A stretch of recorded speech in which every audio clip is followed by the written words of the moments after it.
Hello guys, कैसे हो आप? I hope you all are fine and doing good.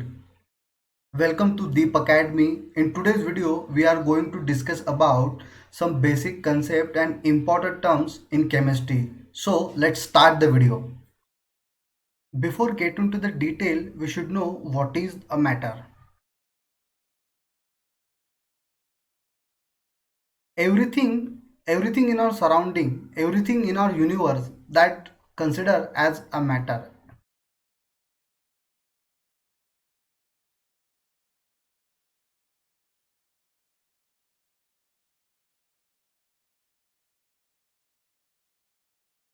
Mobiles, laptops, chairs, table, plants, even you and me also consider as a matter.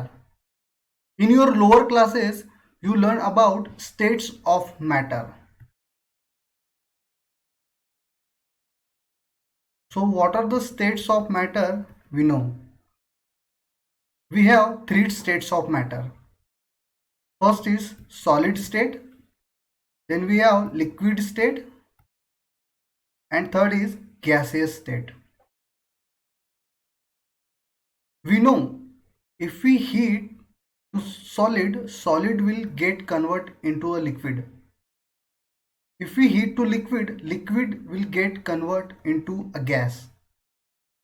These are reversible process. Hence, if we cool down the gas will convert into a liquid and liquid will get convert into a solid. The example for this is ice. As a liquid we have water, and for gaseous state we have water vapors. All matter is made up by a substance, and that substance we call elements.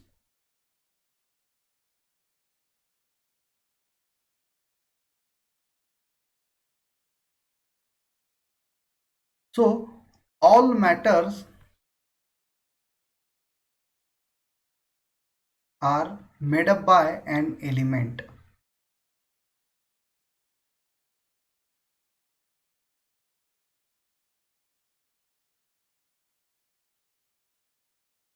At present we have 118 elements in total. Out of that, 83 are naturally occurring elements, and rest are the man-made elements which is synthesized in lab by various scientists. What are the natural elements we know? We have oxygen, carbon, hydrogen, nitrogen. All these are the naturally occurring elements. Now we know the matter is made up by an element. So element also made up by a very small particle called atom.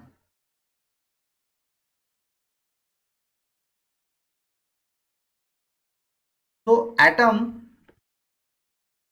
is the smallest particle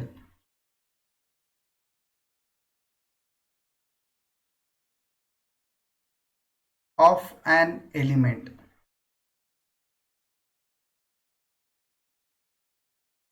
Let's see the structure of atom.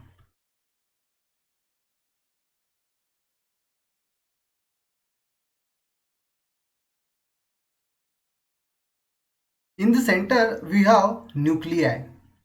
Around the nuclei one circular path is there, and that path called orbit. Consider this as an orbit as of now. In the nuclei we found proton, which is positively charged, and neutron, which have no charge. In the orbit we found electron, which have negatively charged particle. Now atom also further divided into three sub-fundamental particle. Those are proton, neutron and electron. Let's see the mass of each particle. Proton have 1.672 into 10 raised to minus 24 gram, and in kg 1.672 into 10 raised to minus 27 kg. Neutron have 1.674 into 10 raised to minus 24 gram, and in kg is 1.674 into 10 raised to minus 27 kg, while electron have 9.109 into 10 raised to minus 28 gram, and in kg it is 9.109 into 10 raised to minus 31 kg. Now if you look at carefully and compare the mass of proton and the mass of neutron with a mass of electron, then you can get to know the mass of electron is very less than the mass of proton and the mass of neutron. It is almost lesser than 1840 times, and because of this we are not going to consider the mass of electron while calculating the atomic mass.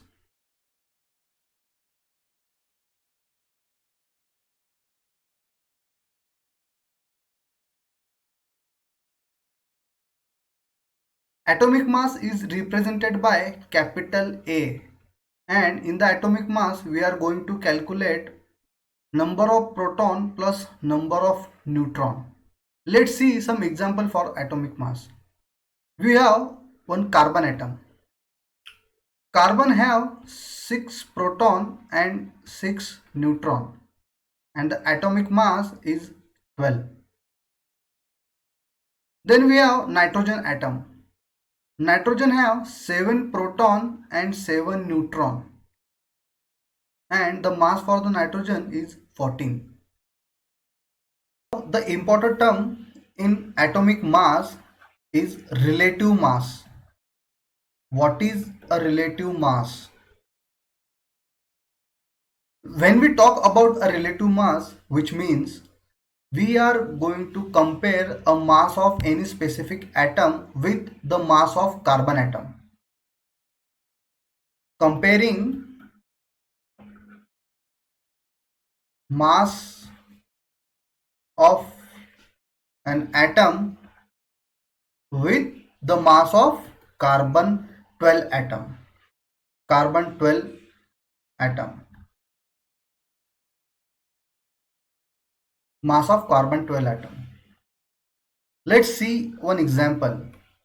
We have hydrogen. Hydrogen have 1 as a mass, and we have carbon. Carbon have 12.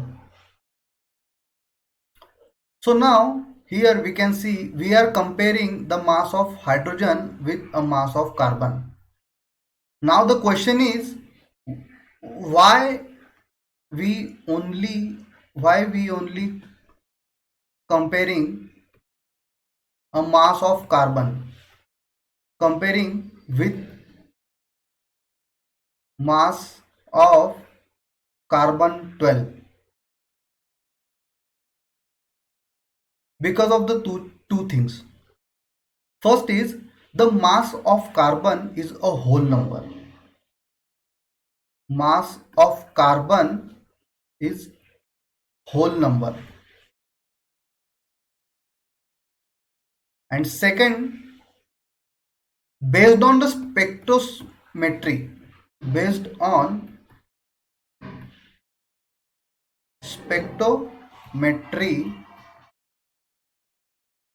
carbon take as a standard for the relative mass. So when we are talking about a relative mass, we are using the unit as AMU, which is atomic mass unit, or a Dalton.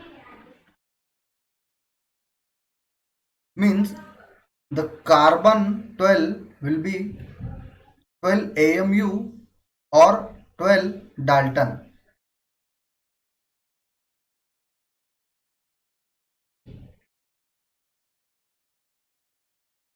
Next term is absolute mass.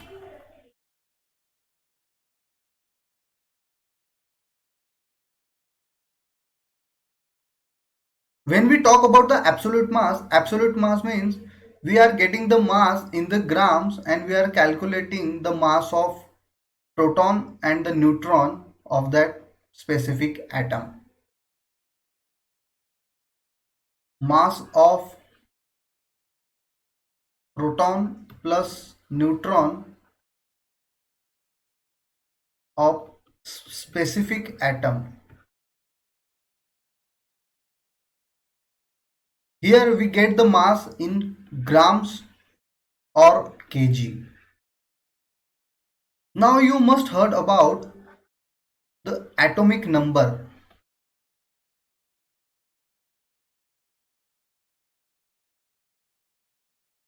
Atomic number represented by capital Z, and in the atomic number we are only counting the proton, number of proton.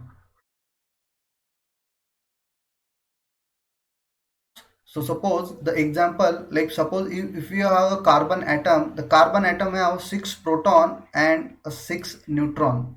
So the mass of the carbon is 12, but the atomic number of the carbon is 6 because the proton number is 6 here. Now the question is why we are only considering the number of proton while we are calculating atomic number. And it is the important one actually, because the proton is a fundamental identity of an atom. Proton is fundamental identity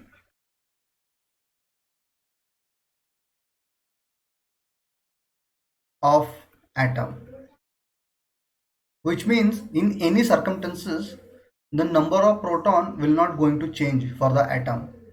The number of neutron and the electron will vary, but the number of proton are always constant. So because of this property, we are only calculating the number of proton. So next important term is isotope. Isotope. You heard about the isotope before. So in the isotope, the atom having same atomic number, same atomic number, but different mass number. Different mass number. Let's see some example for the isotopes.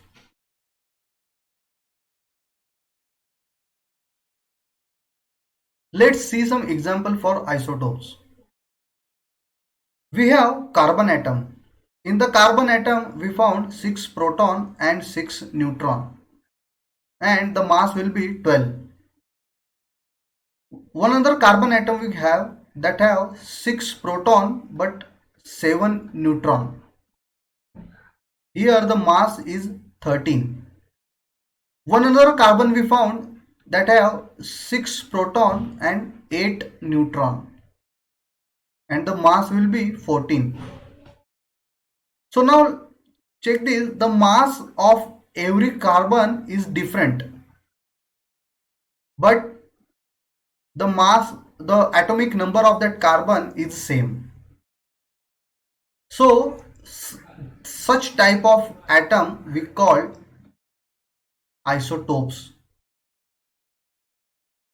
The atom which are the isotope of each other, generally the chemical property are same for those atom.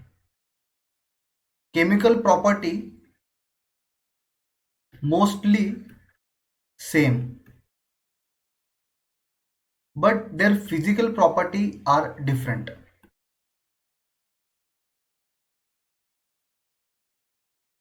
Physical properties different.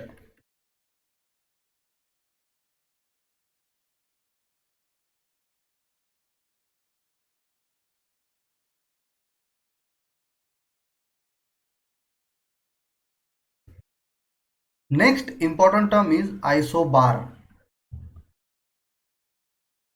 What is isobar now? So in isobar, atom having same mass number but different atomic number.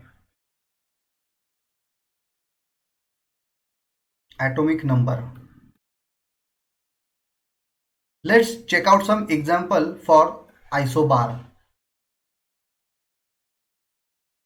We have carbon atom which have 6 proton and 8 neutron. For this carbon, the mass number is 14. We know nitrogen have 7 proton and 7 neutron, and the mass for the nitrogen is also the 14. Here you can see the mass for carbon and the nitrogen is same, but the atomic number is different, because in the atomic number, we know in the atomic number we are calculating the number of protons. So here you can see the atomic number is different but the mass number is same. So such atom called isobar. Next one is isotone.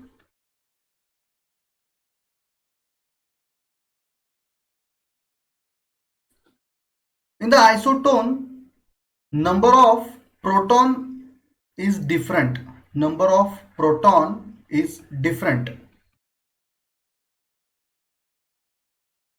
but the number of neutron is same.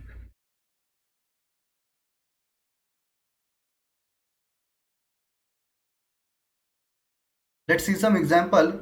We have chlorine atom. In the chlorine, we found 17 proton and 20 neutron. And we have potassium.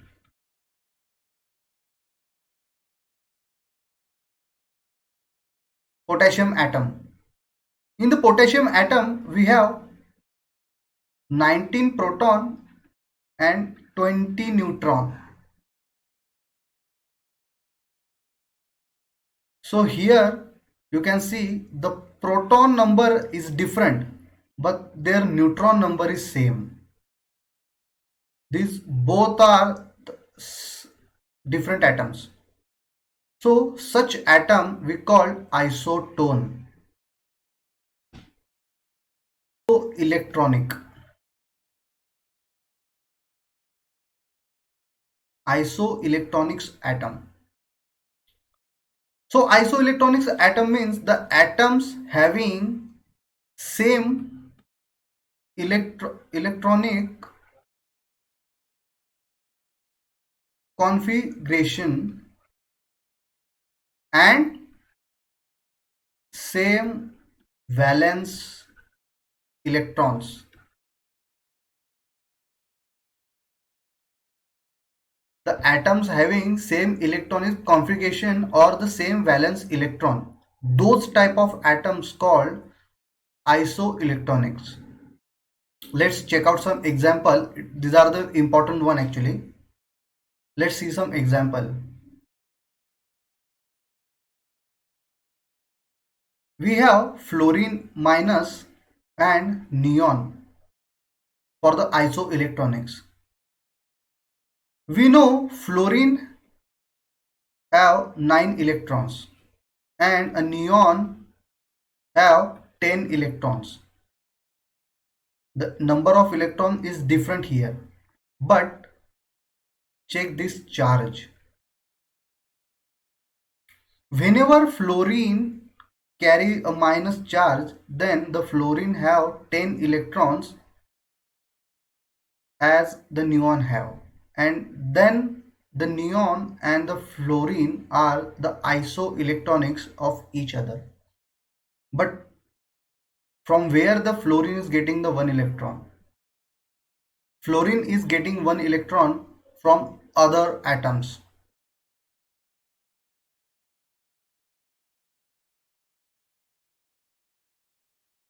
Another one example, suppose this one, another one more example is chlorine minus and argon. Chlorine have 17 electrons and argon have 18 electrons, which means the argon is a stable atom. Chlorine wants to gain a stability. To gain a stability, chlorine needs one electron and he acquire one electron from another atom, and chlorine carries a minus charge. And here argon also have number of electron is 18. So now the chlorine and the argon are the isoelectronics of each other. You will get to know about this in more detail in upcoming videos. So this is all about for today's video. Take care and goodbye.